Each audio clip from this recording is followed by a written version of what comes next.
ಅರೆ ಕಡಿಮೆ ಹಾಕು ಆದ್ರೆ ಅಸಲಿ ಹಾಕು. MDH ಕಾಶ್ಮೀರಿ ಕೆಂಪು ಮೆಣಸಿನ ಪೌಡರ್.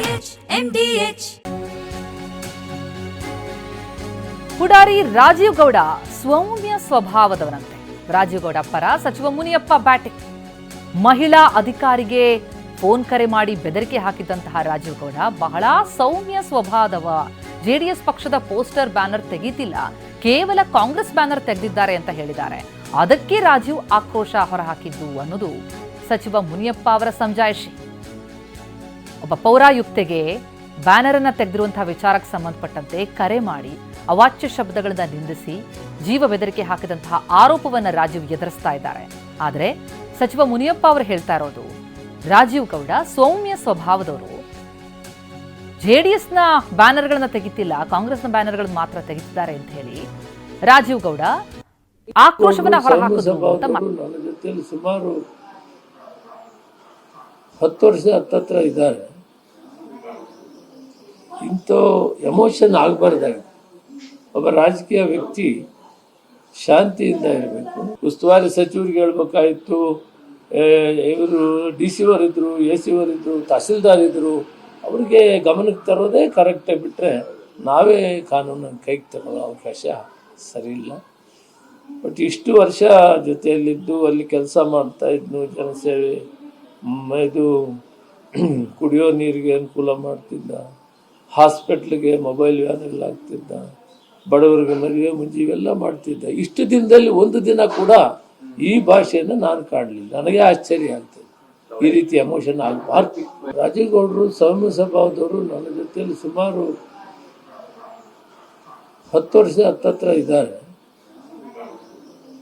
ಇಂಥ ಎಮೋಷನ್ ಆಗಬಾರ್ದಾಗಿ ಒಬ್ಬ ರಾಜಕೀಯ ವ್ಯಕ್ತಿ ಶಾಂತಿಯಿಂದ ಇರಬೇಕು. ಉಸ್ತುವಾರಿ ಸಚಿವರಿಗೆ ಹೇಳ್ಬೇಕಾಯಿತು, ಇವರು DC ಅವರಿದ್ರು, AC ಅವರಿದ್ರು, ತಹಸೀಲ್ದಾರ್ ಇದ್ರು, ಅವ್ರಿಗೆ ಗಮನಕ್ಕೆ ತರೋದೇ ಕರೆಕ್ಟಾಗಿ ಬಿಟ್ಟರೆ ನಾವೇ ಕಾನೂನನ್ನು ಕೈಗೆ ತಗೊಳ್ಳೋ ಅವಕಾಶ ಸರಿ ಇಲ್ಲ.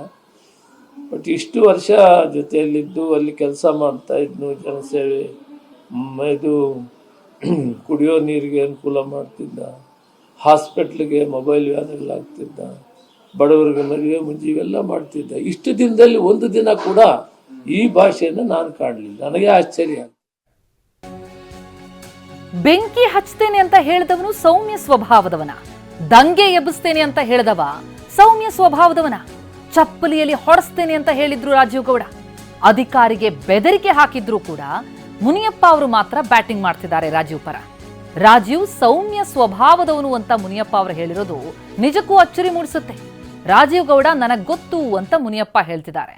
ಯಾವತ್ತೂ ಹೀಗೆ ಮಾತನಾಡಿದವರಲ್ಲ ಅಂತಿದ್ದಾರೆ. ಆದರೆ ಅವರು ಆಡ್ದಂತಹ ಮಾತು, ಬಳಸಿದ ಭಾಷೆ, ಆ ದಾಟಿ ಎಲ್ಲವೂ ಕೂಡ ಯಾವ ಆಂಗಲ್ನಲ್ಲಿ ಸೌಮ್ಯ ಸ್ವಭಾವದವರು ಅನ್ನುವಂಥ ಪ್ರಶ್ನೆಯನ್ನು ಹುಟ್ಟಾಕತ್ತೆ. ಆದರೆ ಸಚಿವ KH ಮುನಿಯಪ್ಪ ಅವರು ಮಾತ್ರ ಅವರ ಪರವಾಗಿ, ರಾಜೀವ್ ಪರವಾಗಿ ಬ್ಯಾಟ್ ಬೇಸಿದ್ದಾರೆ. ಒಬ್ಬ ಮಹಿಳಾ ಅಧಿಕಾರಿಗೆ ಅವಾಚ್ಯ ಶಬ್ದಗಳಿಂದ ಅಗೌರವ ರೀತಿಯಲ್ಲಿ ಮಾತನಾಡಿದ್ದಲ್ಲದೆ ಜೀವ ಬೆದರಿಕೆಯನ್ನು ಒಡ್ಡಿರೋದು. ಅದು ಯಾಕೆ? ಬ್ಯಾನರ್ ಅನ್ನು ತೆಗೆಸಿದ್ದಕ್ಕೆ. ಹಾಗಿದ್ರೆ ಅಮೃತ ಅವರಿಗೆ ಕರೆ ಮಾಡಿ ರಾಜೀವ್ ಗೌಡ ಅವರು ಮಾತಾಡಿದಂತಹ ಸಂಭಾಷಣೆ ಇದೆಯಲ್ಲ, ಅದರಲ್ಲಿ ಏನಿದೆ ಕೇಳೋಣ ಬನ್ನಿ. ಮೇಡಮ್, ಅದು ಬ್ಯಾನರ್ ಬಿಚ್ಚ ಕೇಳಿದ್ರ? ಇಲ್ಲ ಸರ್, ಅದು ಒಂದ್ ಬ್ಯಾನರು ಆ ರೋಡ್ ಕೋಟೆದಲ್ಲಿ ಮಧ್ಯದಲ್ಲಿ ಹಾಕ್ಬಿಟ್ಟಿದ್ರಂತೆ.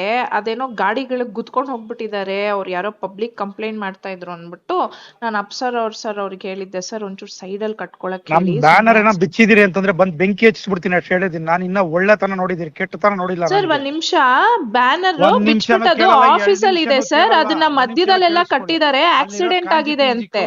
ತರ ತಿಳ್ಕೊಂಬೇಡಿ ನನ್ಗೆ ಸರ್. ಒಂದ್ ನಿಮಿಷ ಕೇಳಿ, ಅದು ಆಕ್ಸಿಡೆಂಟ್ ಆಗಿದೆ ಸರ್, ಪಬ್ಲಿಕ್ ಇಂದ ಕಂಪ್ಲೇಂಟ್ ಬಂದಿದೆ. ಕಂಪ್ಲೇಂಟ್ ಬಂದ್ರೆ ಬ್ಯಾನರ್ ಹೆಂಗ್ ಕೀಳ್ತೀರಿ? ಬ್ಯಾನರ್ ಕಿತ್ತಿಲ್ಲ ಸರ್, ತೆಗ್ಬಿಟ್ಟು ಅದು ಆಫೀಸ್ ಅಲ್ಲಿ ಇಟ್ಟಿದ್ದಾರೆ. ನಾನು ಯಾವನ್ ಬಿಚ್ಚಿ ಕಟ್ಸಿದ್ರೆ ಸರಿ, ಇಲ್ಲ ಅಂದ್ರೆ ನೋಡ್ತೀನಿ ನಾನು ಏನು ಅಂತ. ಆಮೇಲೆ ತಂದೀಗ ಹಂಗೆಲ್ಲ ಮಾತಾಡ್ಬೇಡಿ. ಅದನ್ನ ಕಲೀಸ ತಿಳ್ಕೊಂಡ್ರೆ ಮನುಷ್ಯ ನಾನು ಹೇಳಿರ್ತೀನಿ. ಈಗ ಎಲ್ಲ ಕರ್ಕೊಂಡ್ ನಾಳೆ ಬಿಟ್ಟು ಓಡ್ಬಿಡ್ಬೇಕು ತಾಲೂಕಾ ಕೆಲಸ. ಸರ್ ನೋಡಿ, ಅವರು ಫಸ್ಟ್ ಪರ್ಮಿಷನ್ ಅಪ್ಲೈ ಮಾಡಿ ಏನು ಮಾಡಿಲ್ಲ, ಬ್ಯಾನರ್ ಇಲ್ಲಿಗಲ್ ಕಟ್ಬಿಟ್ಟು ಹೋಗಿದ್ದಾರೆ. ಅದ್ ಅಟ್ಲೀಸ್ಟ್ ಸೈಂಟಿಫಿಕ್ ಆಗೂ ಕಟ್ಟಿಲ್ಲ ಸರ್, ಮಧ್ಯ ರೋಡ್ ಅಲ್ಲಿ ಕಟ್ಟಿದ್ದಾರೆ. ಆಕ್ಸಿಡೆಂಟ್ ಆದ್ರೆ ನಾವು ರೆಸ್ಪಾನ್ಸಿಬಲ್ ಆಗಿರ್ತೀವಿ ಅದಕ್ಕೆ. ಲಾಸ್ಟ್ ಟೈಮ್ ಹಂಗೆ ಅಲ್ಲಿ ಕಟ್ಟಿದ್ ಬ್ಯಾನರ್ ಬಿಚ್ಚ MLA ಬ್ಯಾನರ್ ಕಟ್ಸಿದೀನಿ ನೀನು. ಈಗ ಹೇಳ್ತಾ ಇದೀನಿ, ಒಳ್ಳೆ ತರವಾಗಿದ್ರೆ ಸರಿ, ಏನಿಲ್ಲ ಡಿಫರೆನ್ಸ್ ಮಾಡ್ರೆ ಬೆಳಗ್ಗೆಯಿಂದ ಒಂದ್ ಸೆಕೆಂಡ್ ಕೆಲಸ ಮಾಡಕ್ಕಾಗಲ್ಲ. ನೋಡಿ ಸರ್, ನೀವು ಕರೆಕ್ಟ್ ಆಗಿ ಮಾತಾಡಿ ಸರ್. ಇಲ್ಲಿ ಎಂಪ್ಲಾಯೀಸ್ ಗಳ ಮೇಲೆ ಅಂತೆಲ್ಲ ಬೈಬೇಡಿ. ನೀವು ಅಲ್ಲಿ ಅವ್ರಿಗೆ ಫಸ್ಟ್ ಆಫ್ ಆಲ್ ಅವ್ರ ಪರ್ಮಿಷನ್ ತಗೊಂಡೇ ಇಲ್ಲ ಅವರು. ಕಟ್ಟಿದಾರಲ್ಲ, ಪರ್ಮಿಷನ್ ಕೊಟ್ಟಿದಾರಲ್ಲ. ಯಾರು ಕೊಟ್ಟಿದ್ದಾರೆ ಸರ್? ಅಪ್ಲಿಕೇಶನ್ ಲೆಟರ್ ಕೊಟ್ಟಿಲ್ಲ, ಮಧ್ಯದಲ್ಲಿ ಕಟ್ಟಿದ್ದಾರೆ. ಆಕ್ಸಿಡೆಂಟ್ ಆಗಿದೆ, ವಿ ಆರ್ ರೆಸ್ಪಾನ್ಸಿಬಲ್. ಏನಾದ್ರು ಆಯ್ತು ಅಂದ್ರೆ ನಮ್ಮವ್ರು ಜೈಲ್ಗೆ ಹೋಗ್ತಾರೆ ಸ್ಟಾಫ್ಸ್ ಗಳು. ಇರೋದ್ ರೆಸ್ಪಾನ್ಸಿಬಿಲಿಟಿ ತಗೊಳ್ಳಿ. ಅಲ್ಲಿ ಬೆಳಿಗ್ಗೆ ಬಂದ್ ಎಲ್ಲಾ ಕೌನ್ಸಿಲ್ ಎಬ್ಬರ್ಸ್ತೀನಿ ಜನನಲ್ಲಿ ಬಂದು ಹೊಡಿತಾ ಇದ್ರೆ ಚಪ್ಪಲಿ ಹೊಡಿಸ್ಕೊಬೇಕು ಸರ್. ಯಾಕೆ ಮಾಡ್ತಾರೆ? ಅಟ್ಲೀಸ್ಟ್ ಕಟ್ಬೇಕಾದ್ರೆ ಕೇಳ್ಬೇಕಲ್ವಾ? ಎಲ್ಲ 31 ವಾರ್ಡ್ ಏನೇನು ಸಮಸ್ಯೆಗಳಿದೆ ಬೆಳಿಗ್ಗೆ ಎಲ್ಲ ವಾರ್ಡಿಂದ ಎಬ್ಬರ್ಸ್ತೀನಿ ದಂಗೆನ ಬಂದು ಹೊಡಿತಾ ಇದ್ರೆ ಚಪ್ಪಲಿ ಹೆಂಗಿರುತ್ತೆ ಅಂತ ತೋರಿಸ್ತೀನಿ ಏನು ಅಂತ ಮನುಷ್ಯ. ಆಮೇಲೆ ಮೇಡಮ್ ಅದು ಬ್ಯಾನರ್ ಬಿಚ್ಚಕ್ಕೆ MDH ನ ಕಿಚನ್ ಅಲ್ಲಿದ್ರೆ ನಾವು ಎಲ್ಲವನ್ನು ಮಾಡಬಹುದು. ಬೆಂಗನ್ ಕ ಬರ್ತಾ, ಆಲೂ ಗೋಬಿ, ಭಿಂಡಿ ಮಸಾಲಾ, ಇನ್ನೂ ಬಹಳಷ್ಟು.